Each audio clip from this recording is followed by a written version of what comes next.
If you thought creating a Shopify store was easy, creating a WooCommerce store is even easier. The free version of WooCommerce is very easy to install via the WordPress dashboard. What you want to do is log in, click on plugins, and then add new. And then where it says search plugins, you type in WooCommerce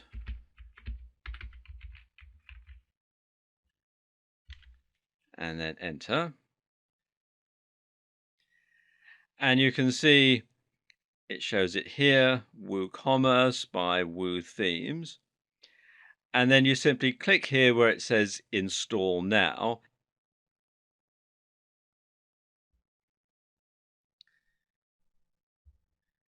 And then click where it says activate plugin.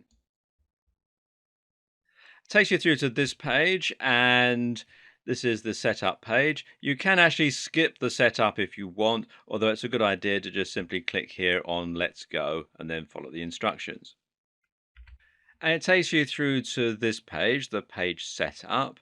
And this is where WooCommerce will add 4 pages to your WordPress site in order for it to work properly. And let me just scroll down a bit here. Those pages are shop, and this is the shop page where you'll display your products. Cart, this is the shopping cart page.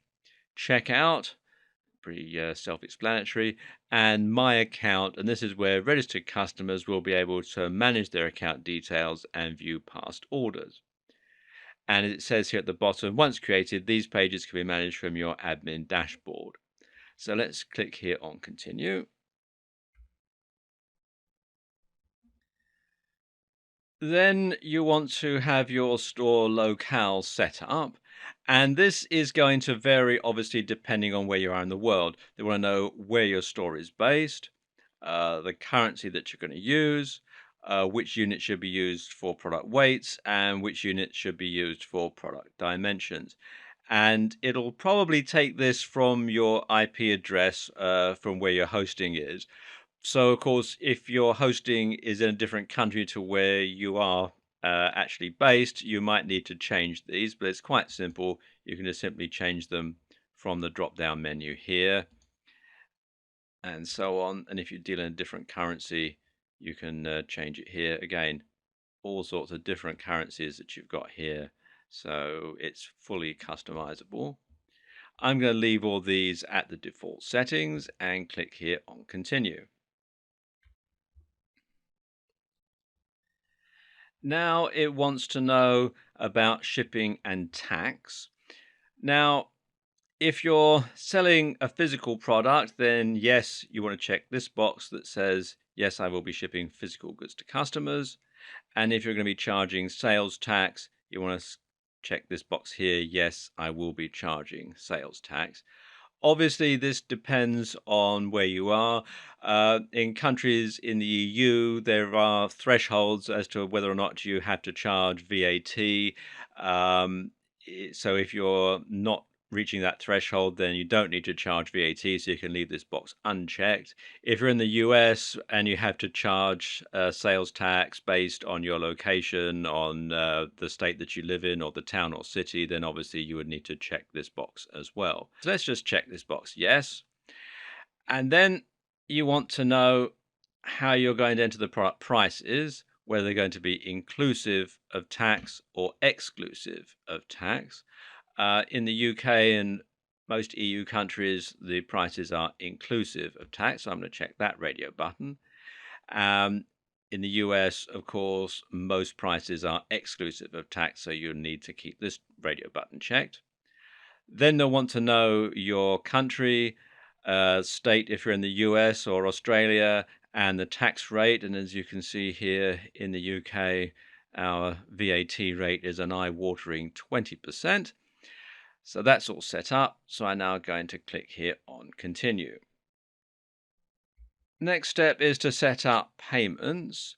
And it comes with a couple pre-installed, PayPal and Stripe, but you can also take additional payment methods, although there is an extra charge for the extra plugin. You can take PayPal, check payments, backs transfer, or cash on delivery. I suspect most people who are watching this video will probably want to accept PayPal, so let's check that. Now you want to enter your PayPal email address in here and then click on here for continue. And once that's done, you can choose whether or not you want WooCommerce to collect non-sensitive diagnostic data and usage information. I'm going to click no thanks. And then that's it. You can create your first product by clicking on this button here. When you go back to the WordPress dashboard, you'll find that there's now a couple of extra tabs here at the side. You've got your WooCommerce tab where you've got your orders, coupons, reports, settings, system status, and add-ons. And you've also got your products. You can add a product, categories, tags, etc. If I click on add a product, you can see that the page and the procedure are very similar to the Shopify sales page and add a product, etc., that we looked at in the last video. One of the great things about WooCommerce is that they do come with a lot of support. And if you go to support.woothemes.com, it takes you through to this page here. There's a knowledge base. You can search for answers if you're having a problem. It also has a very extensive video tutorial series that you can access from within this page. You've got documentation. There's quite a strong community because it is very well used. And also you've got things like troubleshooting tips and a whole lot of other stuff as well. And it's well worth a visit to this site because it can provide you with an awful lot of information.